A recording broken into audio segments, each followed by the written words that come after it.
Hello વિદ્યાર્થી મિત્રો, ધોરણ 12ના ફિઝિક્સના વિડિયો લેક્ચરમાં આપ સૌનું હાર્દિક સ્વાગત છે. લાસ્ટ ટાઈમ આપણે ચેપ્ટર નંબર 14ની અંદર સેમિકન્ડક્ટરમાં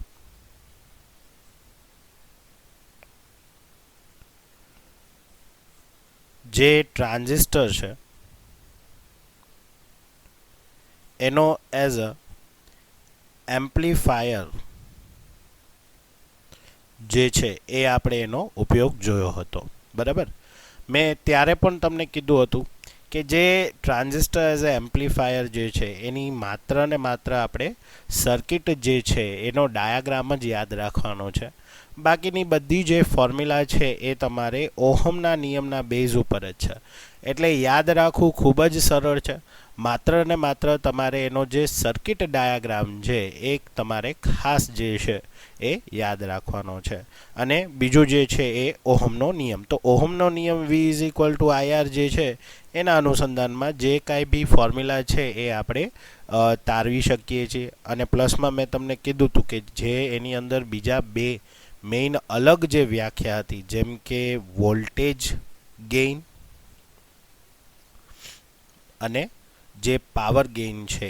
બરાબર, તો આ બંને ફોર્મ્યુલા પણ એકદમ ઇઝી છે. મેં તમને કીધું હતું કે જ્યારે પણ ગેઇન શબ્દ આવે એટલે તમારે શું કરવાનું, તો કે જે આઉટપુટ અપોન ઇનપુટની જે ફોર્મ્યુલા છે એ યાદ રાખવાની. બરાબર, એફિશિયન્સીવાળી.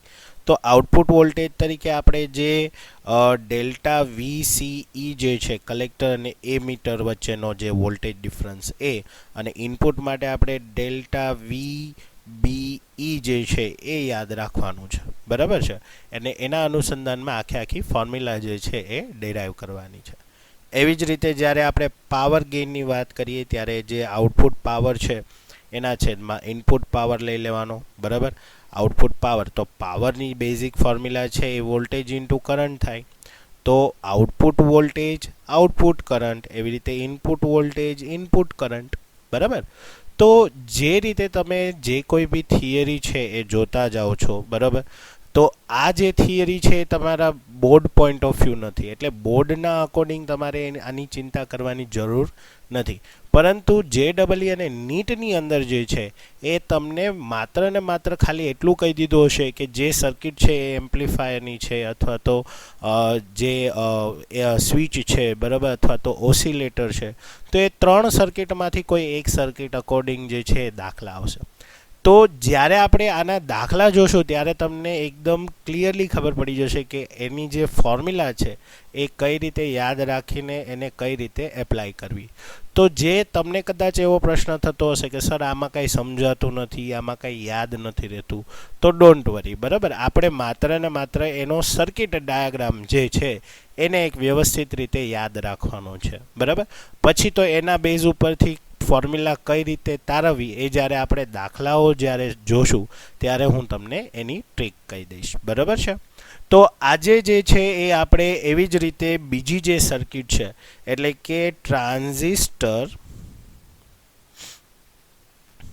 એઝ અ સ્વિચ, બરાબર, તો એની આજે એપ્લિકેશન જોવાની છે. બરાબર, હવે બેઝિકલી આપણને ખબર છે કે જે સ્વિચ છે એનું કાર્ય શું હોય. બરાબર, તો જે કાંઈ બી આપણે સ્વિચ બોર્ડ જોતા હોય છે તો સ્વિચનું બેઝિકલી એક જ ફંક્શન હોય છે કે ઓન અથવા તો શું હોય, ઓફ. બરાબર, તો આપણને ખ્યાલ છે કે જ્યારે સ્વિચ છે એ ઓન કન્ડિશનમાં હોય, ઓન કન્ડિશન એટલે સ્વિચ ચાલુ છે. બરાબર, તો ઓન કન્ડિશનમાં શું હશે કે જે પ્રવાહ હશે, બરાબર, તો એનું વહન થશે. બરાબર, હવે આપણને બેઝિકલી એ તો આઈડિયા છે જ કે પ્રવાહનું વહન થતો હોય તો જે અવરોધ હશે એ કેવો હશે, ઓછો. બરાબર છે, તો અવરોધ ઓછો હોય તો પ્રવાહ થાય, અને પ્રવાહ થાય છે સર્કિટમાં, એનો મતલબ કે સ્વિચ જે છે એ ઓન કન્ડિશનમાં છે. બરાબર, એવી રીતે સ્વિચ ઓફ કન્ડિશનમાં હોય ત્યારે આપણે શું કહી શકીએ, તો કે ભાઈ પ્રવાહ છે એ સર્કિટની અંદર થતો નથી, પ્રવાહનું જે વહન છે એ થતું નથી.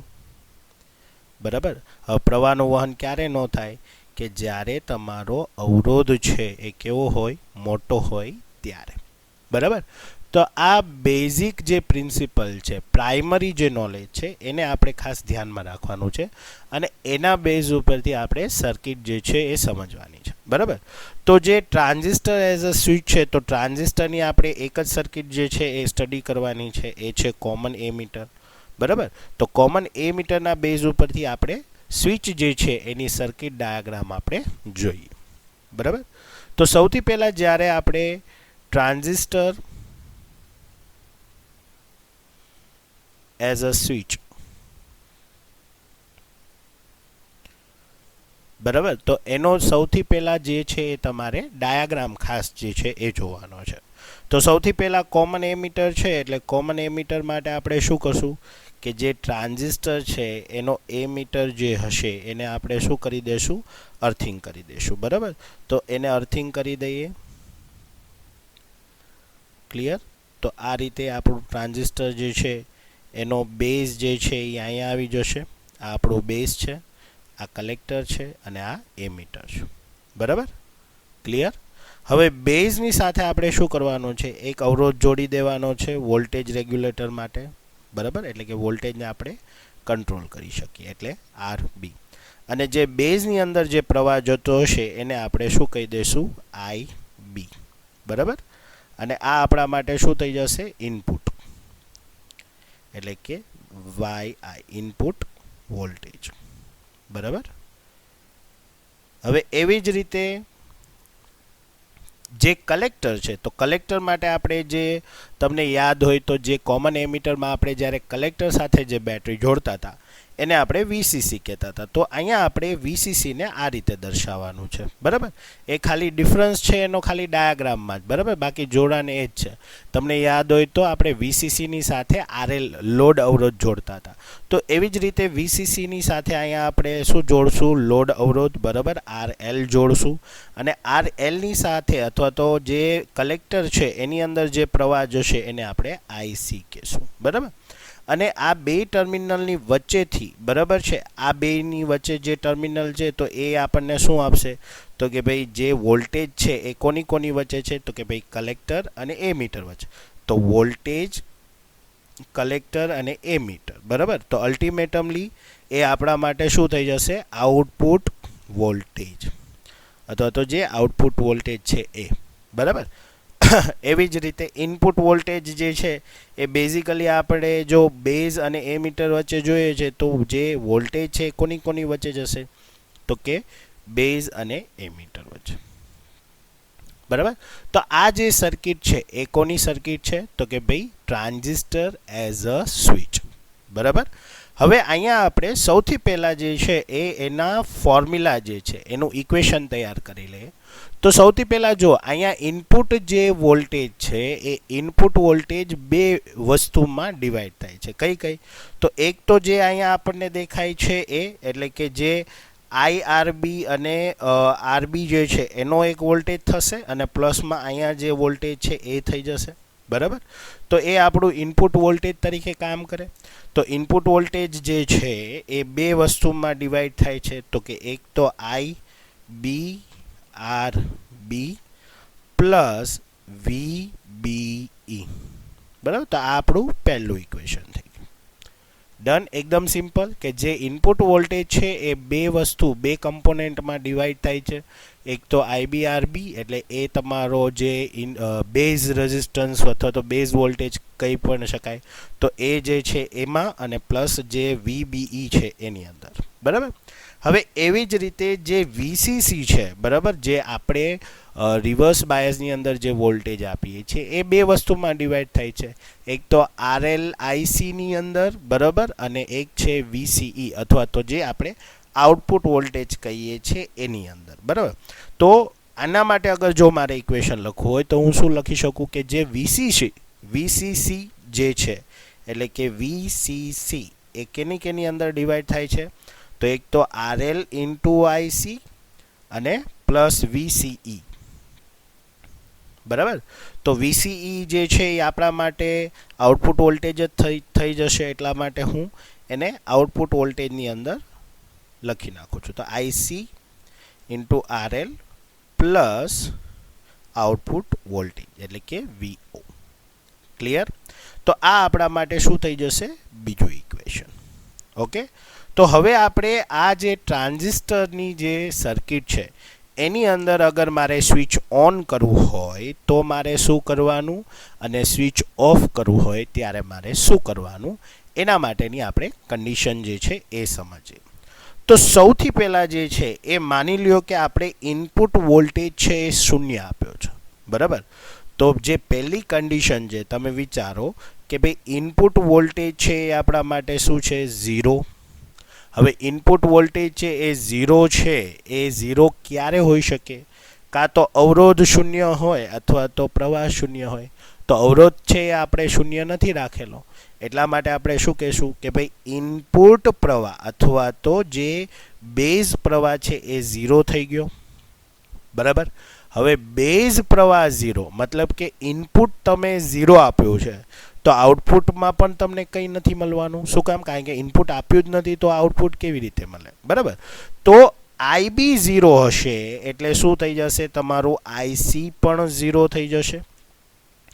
હવે IB 0 છે એટલે IC 0 થયો. હવે IC 0 હોય તો આ જે વેલ્યુ છે એ અગર હું આ ફોર્મ્યુલાની અંદર મૂકું તો શું થઈ જશે? તો કે જે IC જે છે, બરાબર છે, એ 0 થઈ જાય એટલે RL જે છે એ 0 થઈ જશે. એનો મતલબ કે આઉટપુટ વોલ્ટેજ છે એ કોના જેટલો થઈ જશે? VCC જેટલો થઈ જશે. એટલે જ્યારે આપણે એને આ ફોર્મ્યુલામાં એટલે કે VCC is equal to RL into IC plus V0, તો એની અંદર હું જ્યારે IC બરાબર 0 મૂકું તો શું થઈ જશે? તો કે ભાઈ VCC એ કોના જેટલું થઈ જશે? VO જેટલું. અથવા તો હું આને આ રીતે પણ લખી શકું કે આઉટપુટ વોલ્ટેજ છે એ કોના જેટલો થઈ જવો જોઈએ? VCC જેટલો, બરાબર? તો આ એની શું થઈ ગઈ? કન્ડિશન થઈ ગઈ. તો જ્યારે આપણે આને ઉલટું જે છે એ સમજવાનું છે કે જ્યારે તમારો આઉટપુટ વોલ્ટેજ જે છે એ VCC જેટલો થાય તો તમારો જે ઇનપુટ પ્રવાહ છે એ શું થયો? 0 થયો. હવે ઇનપુટ પ્રવાહ 0, પ્રવાહ 0 એટલે આપણે પહેલાં જ સમજ્યું હતું કે પ્રવાહ 0, તો સ્વિચ જે છે એ કઈ કન્ડિશનમાં હશે? તો કે ભાઈ ઓફ કન્ડિશનમાં. તો સ્વિચ ઓફ કન્ડિશન હોય એટલે પ્રવાહ શું હશે? 0. સ્વિચ ઓફ કન્ડિશનમાં છે એટલે પ્રવાહ છે એ શું થઈ ગયો? 0. અથવા તો જે IB છે એ શું થઈ ગયો? 0. IB 0 ક્યારે થયો હોય? જ્યારે RB નો અવરોધ છે એ કેવું હોય? મોટું હોય તો. તો આ તમારી પહેલી કન્ડિશન છે કોના માટે? સ્વિચ ઓફ થાય એના માટે, બરાબર? હકીકતના આપણે જે છે એ અહીંયાથી ચાલુ કરીને અહીંયા સુધી પહોંચવાનું હોય, પણ આપણે સમજણ માટે થઈને આપણે શું કર્યું? રિવર્સ મિકેનિઝમ યુઝ કરી કે ભાઈ અગર સ્વિચ ઓફ હોય તો સ્વિચ ઓફ હોય એટલે પ્રવાહ છે 0 હોય, તો આપણે એ રીતે લઈને ચાલ્યા કે ભાઈ પ્રવાહ જ 0 છે તો એના માટે આપણે શું કરી શકીએ? તો જ્યારે પ્રવાહ 0 હશે, હવે પ્રવાહ ક્યારે 0 હોય? તો કે જ્યારે તમારો આઉટપુટ વોલ્ટેજ તમારા VCC જેટલો થાય એટલે ઓટોમેટિકલી તમારો જે કટ છે, જે કરંટ હશે એ શું થઈ જશે? ઓફ થઈ જશે. હવે આવી જે મિકેનિઝમ છે એ ઘણી બધી જગ્યાએ યુઝ થાય. જેમ કે તમે જોયું હશે કે ભાઈ જે આપણે પાણી ભરવાનો ટાંકો હોય છે તો એની અંદર જે લેવલિંગ મૂકેલું હોય, તો એ લેવલિંગ ઉપર જ્યારે પહોંચે ત્યારે શું થાય કે બેઝિકલી જે આઉટપુટ વોલ્ટેજ છે એના એ જે વોલ્ટેજ છે એ આપણે જે સપ્લાય વોલ્ટેજ છે એના જેટલો થઈ જાય. તો જ્યારે એવું થાય એટલે શું થઈ જાય કે તમારી સર્કિટ બ્રેક થઈ જાય. તમારી સર્કિટ બ્રેક થાય એટલે શું થઈ જાય કે તમારો જે કરંટ સપ્લાય છે એ બંધ થઈ જાય. કરંટ સપ્લાય જેવો બંધ થઈ જાય એટલે સ્વિચ છે એ ઓફ થઈ જાય અને તમારી જે મોટર હોય એ શું થઈ જાય? બંધ થઈ જાય, બરાબર? તો આ બેઝિકલી જે છે એ આ રીતે પ્રોસિજર થતી હોય છે.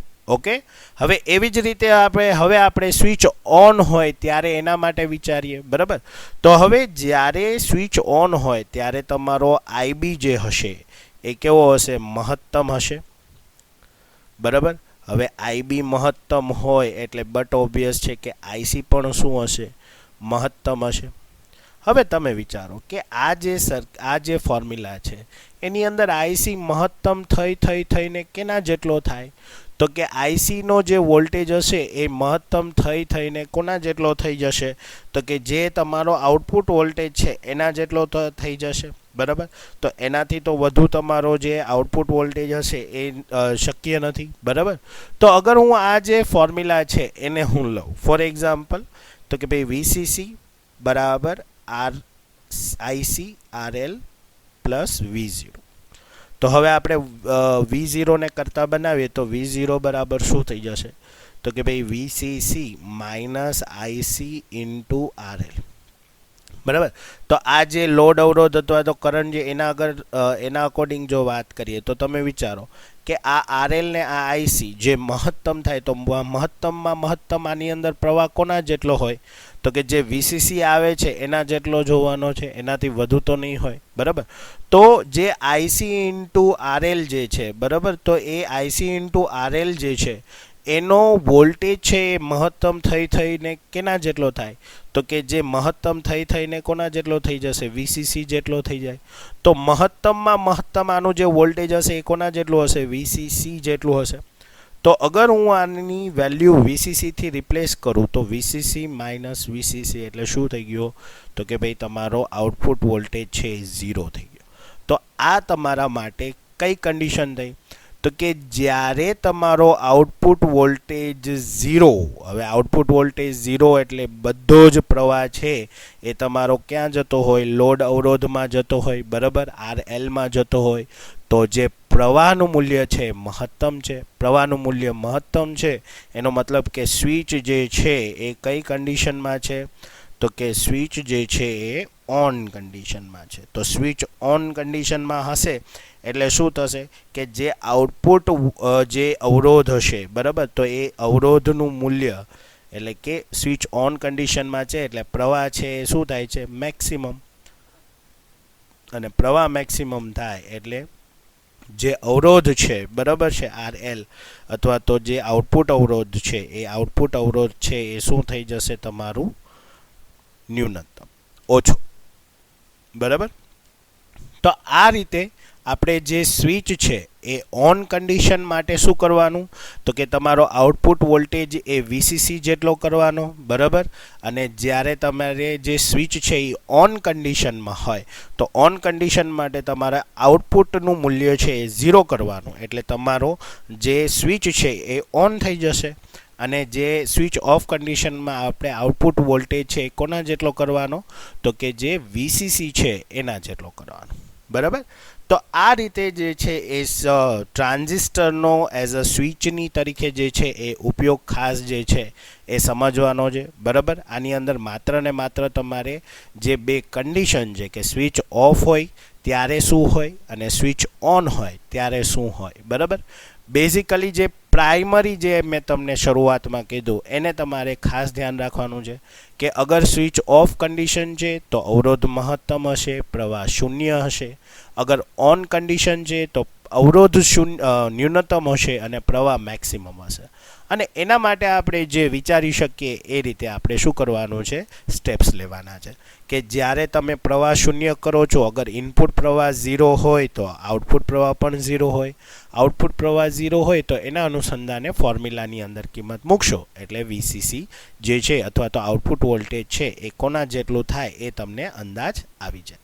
અને એ જ રીતે તમે જ્યારે સ્વિચ ઓન કન્ડિશન છે તો એના માટે આપણે મેક્સિમમ પ્રવાહ જે છે એની કન્ડિશન રાખવાની. તો મેક્સિમમમાં મેક્સિમમ કોના જેટલો હોય તો આપણને ખબર છે કે ભાઈ કોમન એમીટરમાં ટ્રાન્ઝિસ્ટરની જે છે એ સૌથી વધુ વોલ્ટેજ છે એ વીસીસીમાં હોય. તો વધુમાં વધુ વીસીસી જેટલો થાય તો જ્યારે આઉટપુટ વોલ્ટેજ છે એ વીસીસીની વેલ્યુ આપણે અહીંયા મૂકી દઈએ ત્યારે આઉટપુટ વોલ્ટેજ 0 થઈ જાય ત્યારે તમારો પ્રવાહ છે એ શું થશે, ઓન થઈ જશે. એટલે કે સ્વિચ છે એ ઓન કન્ડિશનમાં આવી જશે. તો આ રીતે જે છે ટ્રાન્ઝિસ્ટર એઝ અ સ્વિચ જે છે એ કાર્ય કરે છે. બરાબર. નીટ અને જેડબલઈની અંદર સ્વિચ જે છે એ બહુ રેરલી પૂછાય છે. બરાબર છે. એટલે આમાં પણ તમારે ખાસ આનો ડાયાગ્રામ અને એની કન્ડિશન જે છે એ યાદ રાખવાની છે. બરાબર. હવે આના પછી એક સર્કિટ જે છે એ બાકી છે જે આપણે નેક્સ્ટ વિડીયો લેક્ચરમાં જોશું. આજે અહીંયા સુધી રાખીએ. થેન્ક યુ વિદ્યાર્થી મિત્રો.